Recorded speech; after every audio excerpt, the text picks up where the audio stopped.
Hey, welcome back to my channel. My name's Claire. If you're new here, my channel is really centered on planning, goal setting, and then I've got a little bit of lifestyle content as well. So today what I am doing is I've pulled out my budget by Paycheck Planner by the Budget Mom.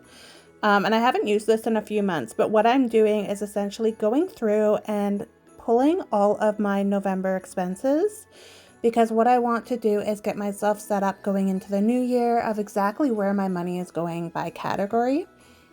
So I do have this sped up as I'm pulling all of my expenses, and these are withdrawals and debits into all of the accounts that I have.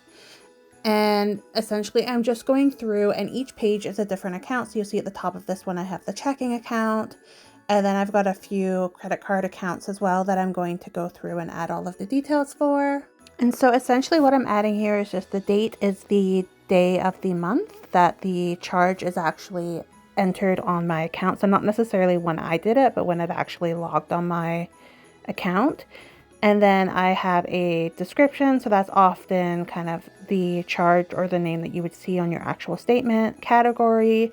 So I have some core categories that I've created. The withdrawal is anything that came out of my account. And then the deposit is anything that goes into my account. But essentially here you can see I did leave a couple blank in terms of category for Amazon, because I was trying to determine if those were orders I placed for myself or if they were Christmas gifts that I ordered. But really just flying through here and getting everything entered. And how I do this is I just pull up my online banking, and then I do one account at a time, and I just go day by day throughout all of the transactions that are listed. This one here, this is a USD account. So I'm in Canada. All of my accounts are Canadian dollars except for this account. So you will see later on, I total kind of the categories from this one and I add them into my Canadian balance, but then I do go back and pull them out just so it is separate. And then the other thing that you'll see I am doing is whenever there's a transfer payment, so basically I'm making a payment on my credit cards, or I'm changing from kind of maybe my savings to my checking, I am crossing those off because those are balance transfers and they're not necessarily additional expenses that are going out.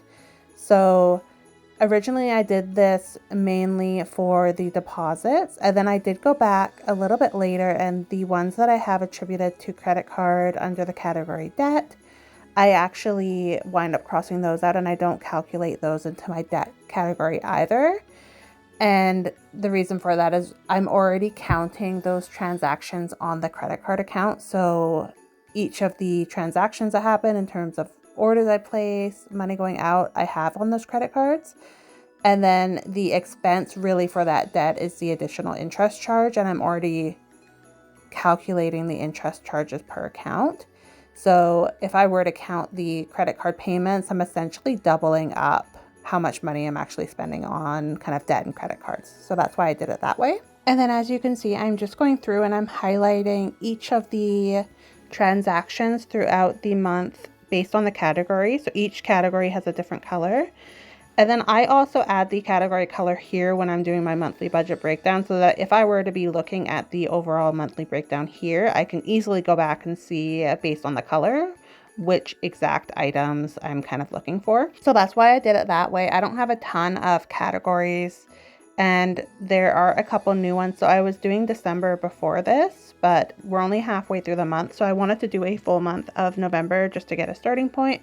And I will probably go back and do kind of October and maybe September as well, just to see what the themes and trends are. So here I'm just going through and I'm calculating the total monthly spend on each of the categories. And then you'll see that I do kind of start to put dots beside the ones that I've already done, just so I have a little bit of a visual of which ones I've done. And so here, this is where you see that I'll add in the USD for the health, and then I do need to go back and fix that after. And essentially, yeah, just doing the same thing for every single category and making sure that I have the full total of everything that I've spent for the month. So here you'll see that I have all of my numbers. I'm just pulling out the USD. The school spend is really high because I registered for my courses for the semester, and I've actually since gone and canceled those. So that will be something I probably get refunded in December or January. So Overall spend for the month is just over 4,200, and USD spend is very, very low. And then the last thing that I'm going to do once I wrap up this page is essentially I'm going to take each of the categories that I have and divide the monthly spend by the overall spend at the bottom.